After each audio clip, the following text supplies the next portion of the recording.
Hi, this is Randy Finney with Right Side of the Chart, and this is a closing market wrap for the week ending Friday, June 26, 2020.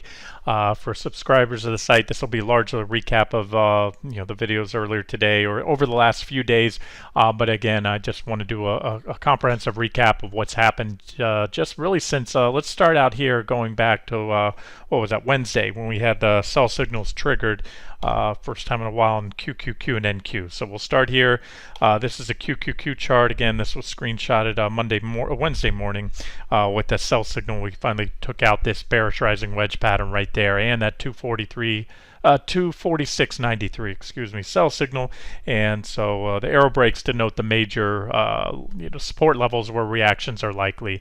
And so 240.56 was the initial target, and that was hit today. So again, this was Wednesday's chart. Let's take a look at today.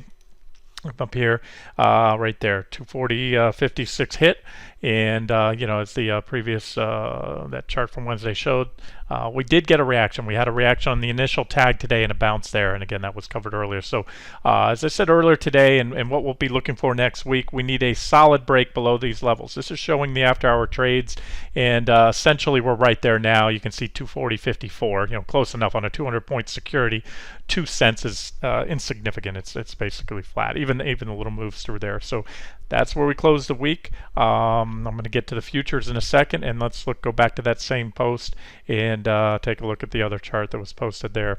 We also had NQ at the time, also confirming a sell signal. Here we'll zoom in a little tighter. NQ confirmed a sell signal on the impulsive break below that 10.107 level that I had mentioned before. That was a pretty significant support level. If you zoom back out, you could see that it was a major reaction high right here, which NQ came up, tried to test. And by the way, if I'm not clear, NQ are the NASDAQ 100 futures. So we had another test and a rejection, finally a breakout and a back test right there. And so this was a breakout to new all-time highs in the Qs. Nothing but bullish on face value. However, as I often say, breakouts that occur while overbought and with negative divergences have a much higher rate of failing. In fact, you can almost bank on it. And but again, unless a breakout fails, it's a breakout. But that's what happens. So, as I often say, fewer things in trading and investing are more bearish than a failed, or at least in technical analysis, fewer things are more bearish than a failed long side or bullish breakout. So that was it. There was your sell signal when we fell back below there. Had us going down to these targets here, 99. Well, you can see let's just jump into the futures and we'll take a look at those, see how it's played out so far. Would be right here. No, that's natural gas. Here's NQ. So we're going to zoom in a little tighter. Look at that period. Obviously, today I marked up the chart, added a pattern here. So we're going to zoom in a little tighter, and the yellow lines just show that head and shoulders pattern I pointed out on the site today. Here was your failure right there when we fell below that 10.107 level. So there was our sell signal.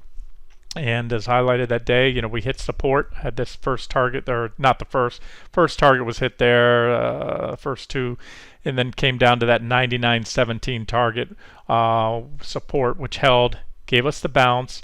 We had, I don't know why it's not here anymore, I had it drawn out and I had it on ES. We had a small divergent low there, positive divergence, which was a catalyst for the snapback rally. So basically, that's the first leg down in a corrective wave or correction.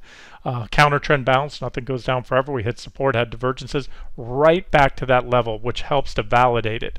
As I often say, the more reactions you have on a trend line, the more valid it is. And just the way this one played out, because that was the breakout to new highs and the failure, the fact that we were rejected there. And at the time, yesterday, I pointed out, and the day before, that was an objective short entry. Even this morning, before the market opened, saying, here's your very objective short entry to short on that kickback rally if you missed the initial sell signal with the stop somewhat above.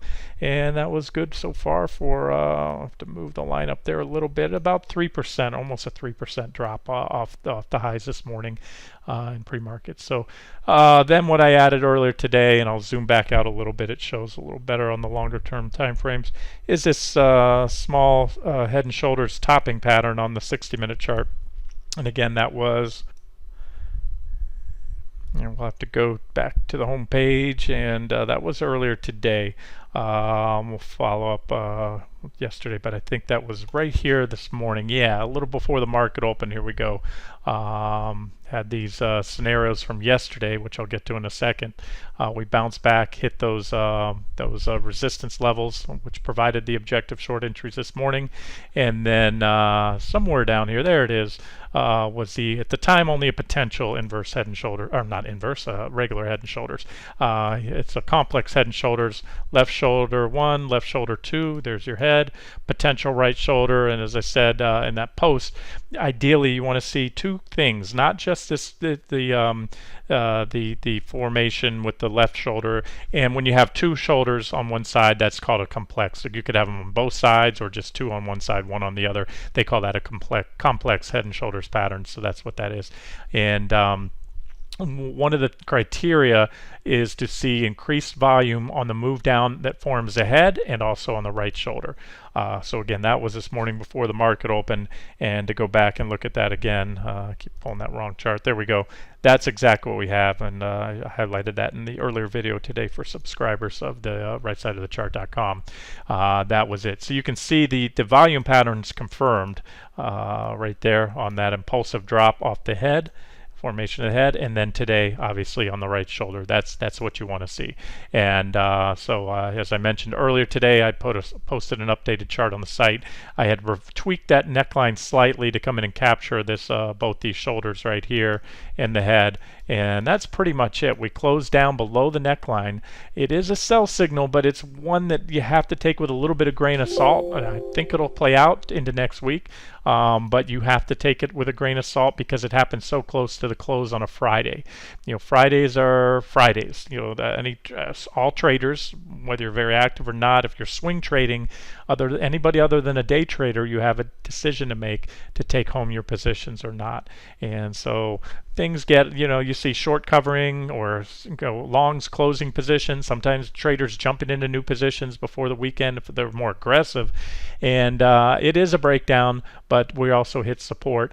As I showed earlier today on the site, this was a measured target. You take the distance from the head down to the neckline, add that to where a pattern breaks, Head and Shoulders breaks down at the neckline, and that gives you a measured target, which brings us right down to that 95.54 support level that I have on NQ. So that is my preferred scenario for next week. The sell signals that we had on NQ recently, and again before the break of the 10.107 level on the futures, we broke down below this bearish rising wedge here, a breakdown and back test. That was, sell signal number one at the highs. And as I talked about, we had a divergent high here, big drop, ended with a divergent low, which set the stage for that rally that we had up into this high. And then from that point, we had a series of 3 consecutive divergent highs, but it's all one part of the same divergence. Divergent high 1, little correction. We continued to diverge, a bigger correction. Continue to diverge, and then the big one hit. And that's usually the case when you get these, consecutive divergent highs or divergent lows. Sometimes you'll get consecutive divergent lows, and typically the bigger the divergence, the larger the ensuing trend change. And so that goes into that. Now, and I need to back up a minute. Let's not forget, 'cause somebody asked me on the site today about how I come up with the targets and where I think we're going. It all comes back to what happened a few weeks ago. We had some of the best sell signals we've seen in months on the market with that breakdown on June 11th on the broad market. This is the S&P 500. Up until that time, leading up to that, I was highlighting this as a potential island cluster top. That's a cluster of these 4 candlesticks that are separated by a gap on each side. Here, if I take everything away, you can see it clearly.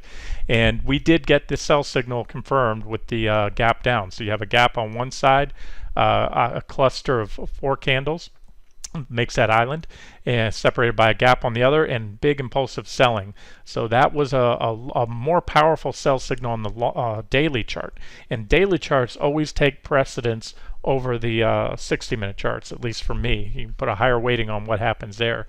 So as of now, those sell signals remain, and they have all along. They've remained intact because we remain below the island. SPY was never able to make even a full backfill. Even if it backfilled the gap, it would only been a test. We would have had to take out that island, meaning move above it, to negate that sell signal. So it's still intact.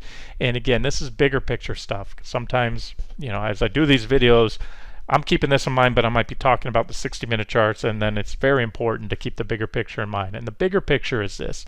There is still a confluence of support below. So despite how powerful that sell signal is, despite the shorter-term sell signals on the 60-minute charts that we got on Wednesday and today again, the bigger picture is we're above these key moving averages. We have the 200-day simple moving average right here in blue, that blue line. We have the 200-day exponential moving average right here in red. I'm turning those lines up so you can see them a little more clear. And the 50-day exponential. I mean, most of at least the ones I follow, there's all kinds of moving averages, but these are some of the bigger ones, 50-day, 200-day. And you can see that that is just, they're all coming in together. There was a wide separation here. But we have a cluster of those. So this is kind of the bigger picture. If you look at that as well as the recent price action here, we've been trading around ever since those sell signals on the 11th. We've been slogging around in this trading range, unboxing in those candles. Just below that is key support.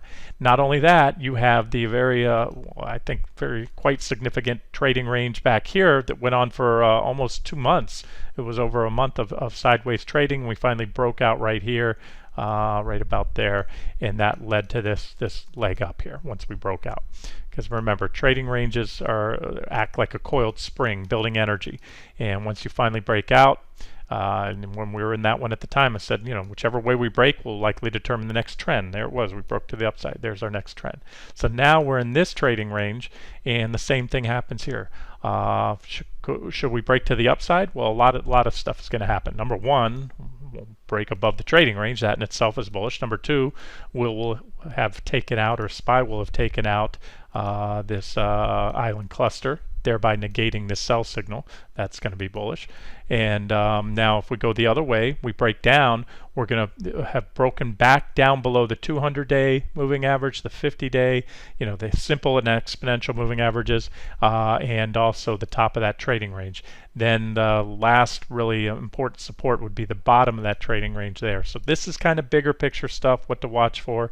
And also, as I like to say, I do these videos for both bulls and bears alike. I tell you what I see in the charts, where I think things are going. I don't mind making those calls, and certainly going to end up eating a lot of crow by doing so. But otherwise, there's no value. It doesn't do anybody any good for someone to tell you, well, the market's going to go up or down. I can tell you where, it gets bullish if it does go up, which way I think it'll go. And so I'm still leaning towards this downside. Have been for quite a while. Still maintaining this as a bear market rally. The S&P has not taken out the previous highs. Some bear market rallies push the upper limits of the previous highs. We'll see. Bear market rally or not, we have a lot of technical evidence. We had the divergences that I highlighted here recently on the 60-minute time frames. And again, we have a lot of support. So that's it. To keep it pretty simple, a solid breakdown through all those moving averages, and especially to take out that recent trading range, would be quite bearish. Whereas those that are bullish, and I've said this for a while, if I thought the market was going to new highs and beyond, if I thought there was another 10, 20%, 30% left in the market and the rally from here, I'd be buying with both fists right here. That's good support. And I might turn around. I had I mentioned on the site, an active trader reversed its support at the lows, the first low today, because we hit some support and target levels, bounced, covered my shorts, took the bounce of the longs, jumped back in short for the next leg down, and that's how I went home for the weekend.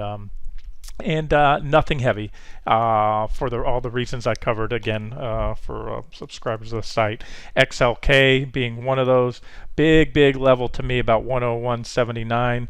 As I often say, until unless tech breaks, the market will not break. It is the largest component of the NASDAQ 100 by about half weighting in the NASDAQ 100, and it's the biggest weighting in the S&P 500, the broad market as well, about 25%. So what you have here is a cluster of candles right now. Even the potential for an island cluster top, that we don't have one yet. Remember, the Qs have held up. I pointed that out last couple of weeks. We've seen stark divergence between the tech-heavy NASDAQ 100 and what the broad market did. You know, the NASDAQ went on to make new highs just recently, and the S&P 500 didn't, and it was well below, showing you that it was just a few of the big market-leading FANG stocks, the big heavy-weighted tech companies that did most of the heavy lifting over the last couple of weeks here. And so now that's what we can watch for next week. We had a small little island top. There's a little doji too, separated by gaps on both sides, but it gives, I'm looking at this bigger cluster right here, very tight sideways trading range. It's a big island, so a big gap down on Monday, I have to say, is going to be pretty bearish. It would give you that island cluster top, especially if the markets cannot recover and get back above that and take out that island. So there it is. Bulls want to see that taken out and head up, and hard to say it's anything but bullish if we do go on to break new highs. And that's XLK again. So we'll watch that, put the levels back on. This is the one I've been harping on over the last week or so, 101.79, give or take. You can see it right there. A move down below there would be bullish. And you can see here, it's really all you have to watch are two stocks, Microsoft and Apple. Microsoft makes up over 21% of XLK, the technology sector, and Apple makes up 21%. So together you're talking over 42%, nearly half of the returns of the largest sector in the stock market is solely determined, I'm sorry, not solely, but largely determined by just two single companies right there. Okay, and zooming back to the 60-minute chart. So again, this was from earlier today. We got the right shoulder there, as I already showed you on the futures, and just jumping back, looping back to yesterday to see how things have played out. Did this update. These charts were posted yesterday around 2 p.m. Eastern time, showing you where we were at. We were at support, a pretty big level to me, about 240, 255. That's why I had it colored yellow. It was support, and I had this little trading range we were boxed in. Again, this was yesterday, and I said, here's the two scenarios. We either jump up there, run up to that 240. No, that's not it. We need to close below 240, 255. That's what it was. Resistance, as you can see there, is at 246.93. And again, that's where we bounced to this morning in the pre-market session, as well as the after hours yesterday. We'll get to that in a second. So that was an objective short there, and that's what we did today. We parked it right here. Again, these were from yesterday. That was QQQ, and on SPY had the same thing, except the levels were 307.13. Have a bounce up to there if we took out that little trend line, then a jog down to 365, and then continue down here to 295.63. Again, that was yesterday, so let's look at today.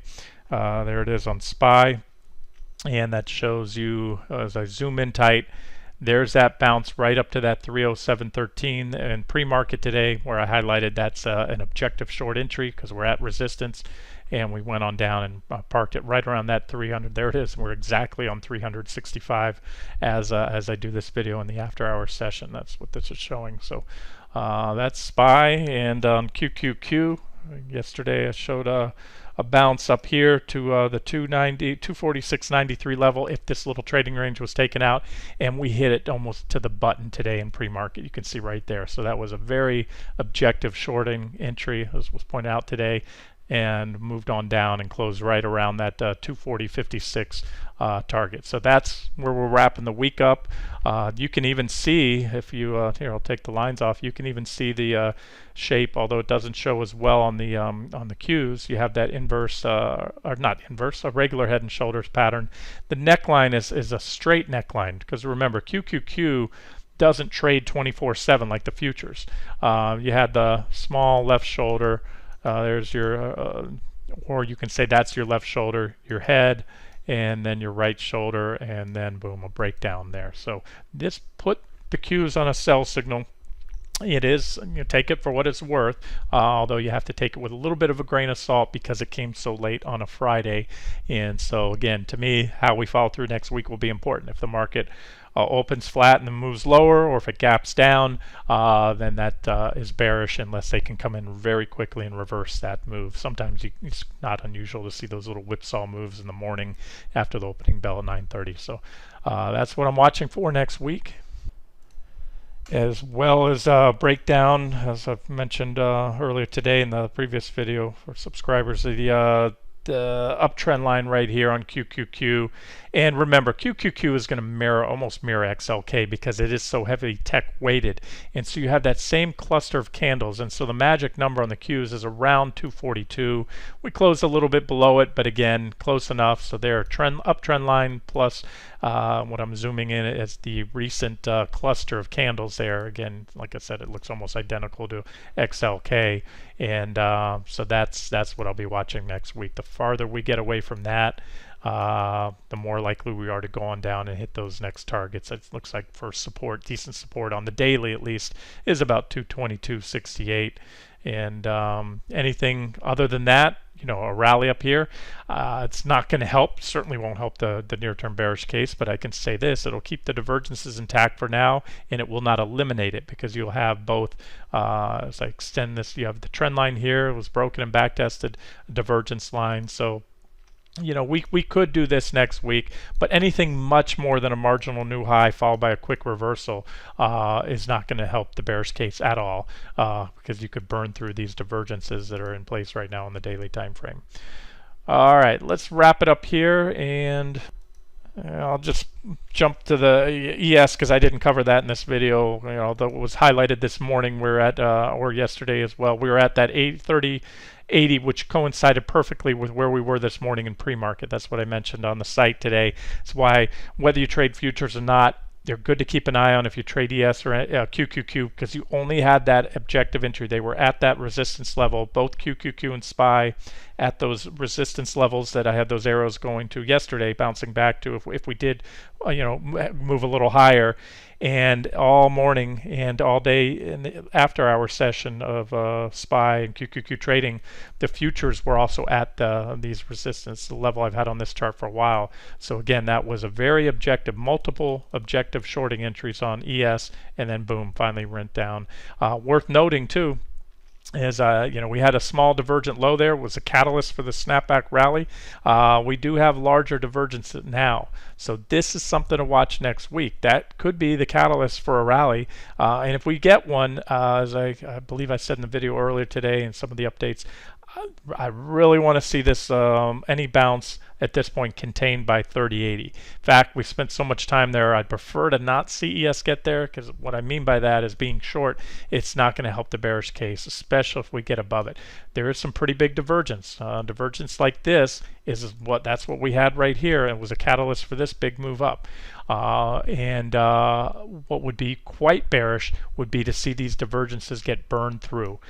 Usually when you get these bullish divergences, especially during a strong uptrend, if we're still in a primary uptrend, or at least off the March lows, then these should play out. If they don't play out, that's going to be quite bearish. So that's what I'm watching for next week. Like I said, much more downside. Could take out those divergences and foil that, whereas a gap up or a rally in the morning, Monday morning, watch these levels. They should contain any bounce, and if not, then there's probably something else going on here, and we'll just have to wait and see. At that point, I'd probably just add a trend line here off the highs and say that would be your next resistance right there. And we could have that, but it's not going to destroy the bearish case. Why? Because from this point of view, we're in a downtrend. Here's the market making a downtrend. So even if it did this, there's your downtrend line. It's not a perfectly clean downtrend because we have a low here, but if you look at it this way, right here, there's this price channel if you exclude this. So I know I'm drawing a lot of arrows, a lot of scenarios, but I'm going this way, looking that way now, and the shorter any bounces fall shy, then the more bearish that is. So we'll pick it up next week. This has been Randy Finney with Right Side of the Chart. You have a great weekend.